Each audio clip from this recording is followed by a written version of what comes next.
Welcome to Cultivating Her Space. I'm Dr. Dom, a college professor and licensed psychologist.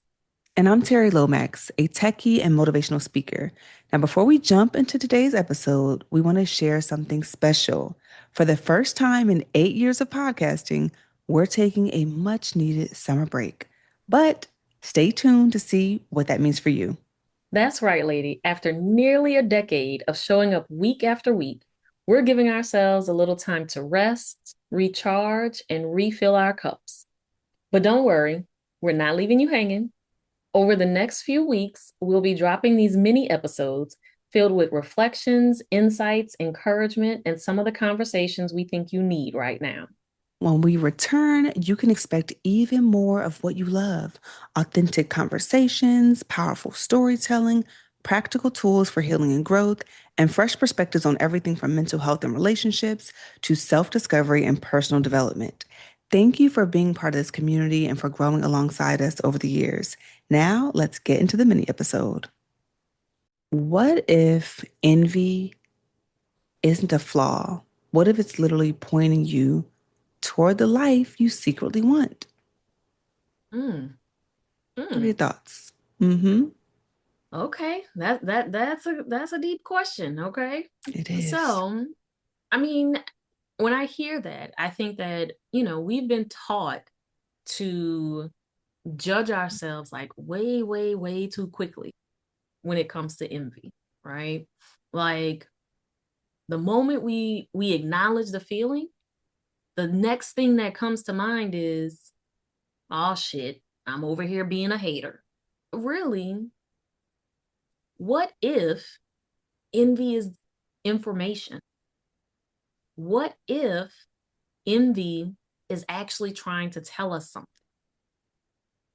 Okay. And lady, you know we're the queens of sitting with the discomfort. So let's just sit with it because I'm sure we've all experienced envy at some point in life, right?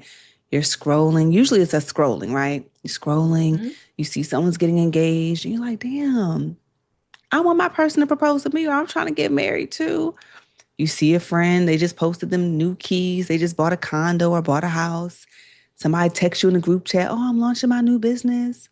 You see somebody they done lost weight, or you think they went to go get that BBL because their body is, listen, that waist is Fire. snatched, the booty's looking, booty sitting up, titties sitting up. Okay, they looking good, body's fire. And then you see that one friend who's traveling, and you might say, "Damn, where's mine at?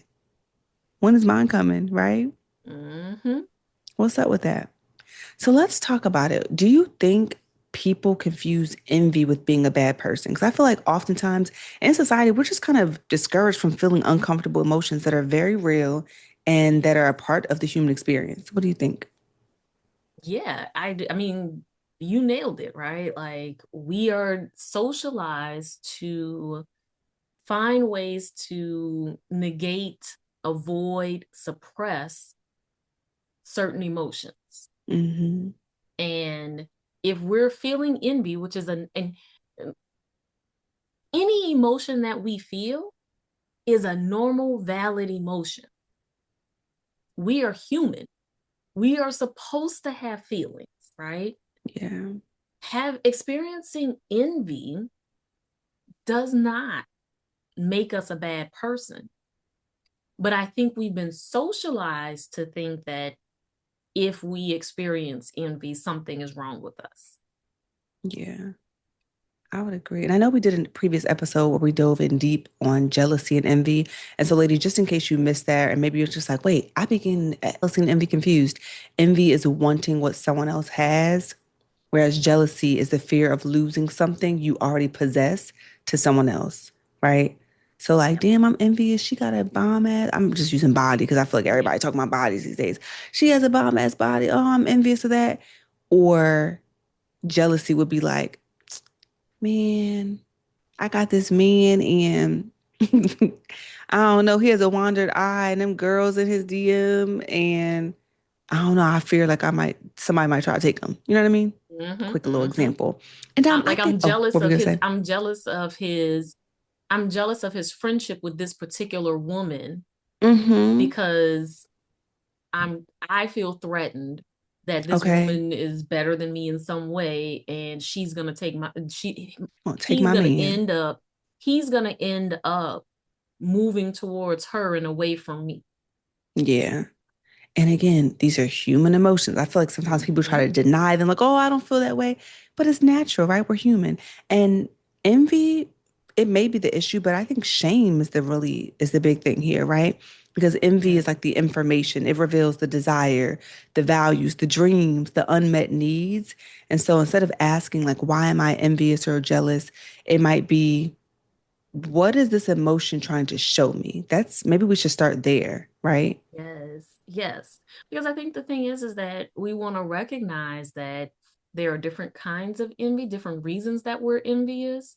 There's healthy envy, toxic envy.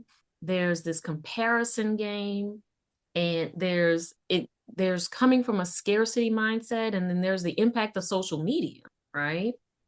And so I think part of it is making space for understanding the impact of all of those things, right? Like understanding the impact of social media and how we may, depending on how much time we engage with social media, we may find ourselves in a constant comparison game, right? And then we may find ourselves in a space if we're already in a scarcity mindset of like, well, there's only so much, only so many women can can have that particular body. Then and that's not me. So then I'm envious of all the women who do have it because I'm not going to be able to attain it. Mhm. And as a psychologist, how do we stop judging emotions and start just listening to them? So I think part of it is that it's this piece of our emotions are information, right? So before we try to judge it, let's name it Mm, and sit with that, right? Literally just sit with that. Like, I'm feeling anxious. I'm feeling disappointment. I'm feeling envious, right? Labeling it, actually putting a name to it, kind of reduces the impact, the intensity of it, right? mhm. And so instead of saying, well, why am I envious or I shouldn't be envious? Why do I find myself envying people all the time? Step back and say, what is this emotion in response to? Because our emotions are never random. Our emotions are signals towards something that we're needing, to memories, to creating some meaning. And so, again, it goes back to that point that emotions are information. Mhm. And so, stepping back and looking at what is the information that envy is trying to show us in this moment. Yeah, that makes sense. And in preparation for this episode, I was thinking to myself, I'm like, am I jealous? Well, no, I'm not jealous. I don't think I've been jealous in quite some time. I would say envy. I was sitting with envy because I was like, ooh, there's a lot of things I desire and want. And so Mhm. I wouldn't say that in this phase in life, just because, and again, lady, I've been there. I've been jealous. I've been envious, all that. I've been hating ass, all that, right? At some point in my journey. But I would say that I'm pretty evolved now, very self-aware, very grounded. And there are still things that I want. And so I was really trying to challenge myself, like, what do I want these days? And although I don't find myself sitting throughout the day having consistent thoughts of envy in this season of my life, there are two areas that came up that I want to share. I feel very vulnerable, but I Mhm. want to share them with you, Dom, because I want to just sit with it very realistically. Because, lady, it's easy for us to say, like, do this and do that when you feel envy, but it's not always that easy. And so I was thinking, Dom, about people who have very supportive, like, family units, specifically Mhm. like parents who are very active in their life and who can help, who are like right there who can help, and like they just have a very good dynamic. And like me being estranged from my mom, I have multiple dads, and I have good relationships with my dads, but it's just a little different. I'm thinking about the, is it stereotypical kind of family unit, I guess maybe. Yeah. I'm thinking about Hmm. parents, but you could be like, yo, let me get ten racks, like helping in a Yeah. substantial way. I'm thinking about that. And I was like, ooh, that's something I don't necessarily have. I don't think about it all day, like, oh, I wish I had this, but maybe that's you, lady, right? And so I was thinking about how I cope with the things that I desire that I don't have that other people do have. I was thinking about that. Girl, let me tell you about the next one because you could probably relate to this. You ready for this? Okay. Yes. Go Girl, ahead. What's the I next was one? thinking, now let me just preface this by saying we are very independent women, okay? We were raised to be independent women. We've always, we got it out the mud, worked hard, all that shit. And I was like, being a kept woman, the older I get, that shit real appealing. Like, I wouldn't mind.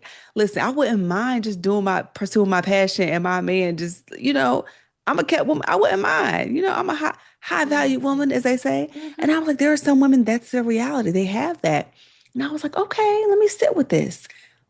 How does it feel to, like, I don't know, for you, Dom, is there anything I don't know if I have active envy though. That's the thing. Like I do Yeah. want these things, but there's not like someone in mind because I don't want to sit with that doesn't serve me to have the feelings, I guess. And so when I see Yes. people who have that, like I'm genuinely happy for them. And there is a narrative that I tell myself that I can go into after you share, like on how I cope with not having it. But I just want to see like what would you add or what do you think about any of that?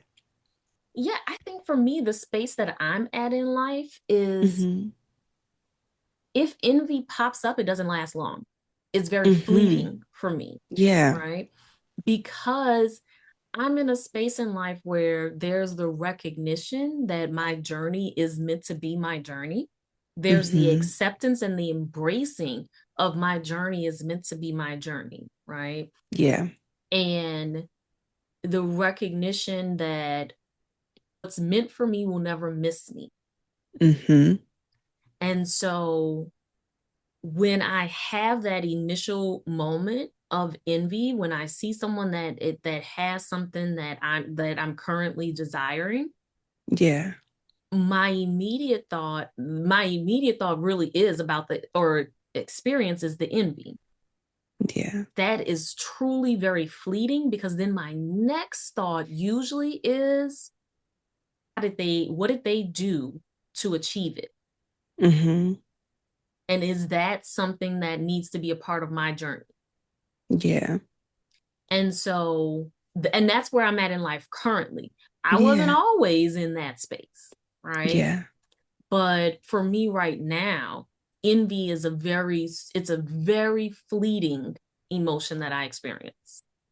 I appreciate you sharing that. And lady, like, even if you are there now, don't think we're trying to bypass. Like Dom said, we both have experienced this Yeah, before. And I love that you mentioned the fleeting aspect of it because that is true. Like when I see certain things, it's like, oh dang, that must be nice. But just because of like where I'm going, I've sat with jealousy and envy before and the shit is just heavy. It weighs me yeah, down. It doesn't help me get to where I'm going. And so I've really tried my best to have genuine appreciation, love, and excitement for other people when they get things, even if I want exactly. that. And so instead Mm-hmm. of saying things like, oh, I wish it wasn't them, which I usually it was always like, I wish it was me versus it being more about the other person. But if you Right. have those thoughts Same. holding Mm-hmm. space for that, it's more like, oh, if it's possible for them, it's possible for me. And then Yeah. going back to what you said, Dom, like, oh, based on what they had to possibly do to get that, is that something I want to do? Is it something part of my journey? Right. Yep. I have also seen people sometimes say things like, oh, well, you don't know what they did to get it in like more of a negative way where it's like, yeah, Yeah. she's a kept woman, but he might be cheating or he might be doing this. Sometimes people really have genuinely good lives and there ain't no bullshit. Like someone Right. can be kept and they have a great life and that's that. And Yep. that's great for them, right? And Yep. so we just want to share. Oh, what were we gonna And I say? was going to say, in for that specific instance, there may be certain there, not maybe, there usually are strings attached, and the strings that are attached match their values, and so that is good for them. And that's the Mm-hmm. key. That makes it a great Yeah. situation for them. And I think Yeah. that's the thing is that like when when I look at someone who has something or is doing something that I want, it's it is also the question of, does that is how they got that, and what they're experiencing, not only is it meant to be part of my journey at some point, but also, does this truly align with my values now that I'm seeing it in Hmm. action? Does it actually align with my values? Yeah. Because there are lots of things that we can see, or that we want, that we desire, and until we see it in action, we Hmm. have certain preconceived notions of what it's going to be like, right? And Yep. then you see it in action with someone else, and then that gives space for you to ask, like, okay, based on what I'm observing it in real time. And Yeah. yes, my experience is not going to be the same as theirs, but based on what I'm seeing, does this still align with what I want? Is this true? Is this something that should be a part of my journey? Exactly. That is so key. And lady, that's a great transition into some of the practical framework we want to share, right? So when you do experience envy, asking yourself, what exactly am I envious of? Be specific, because maybe once you see that insight that Don was sharing, maybe you're like, oh, I actually don't really want that thing. I was just actually wanting this other thing that I Yeah. thought would get me there, right? So getting clear on that. And then, is it what I actually want, or is it what I think I'm supposed to want? Ooh, ooh, that's a good Okay. question. Yeah. Does That is a society good say I question. need this? Did my family, school, whoever, right? The Right. next one is, what does this reveal about my values? What does it Mm, reveal about your values and your vision? Like, what are you hoping this does for you? And then finally, what's one tiny action I can take toward my own version? Because, like Don was saying, what's for you will never miss you. And a lot of times in hindsight, the thing that we thought we wanted, we'll be like, oh my gosh, thank you, God, I didn't get that thing that I thought I wanted because it wasn't for me. There was something else for me that served where I was in the season of life. mm. And one final thought. Maybe, just maybe, your envy of someone else isn't telling you that someone else has too much. Maybe it's a reminder for you that you've been settling for too little.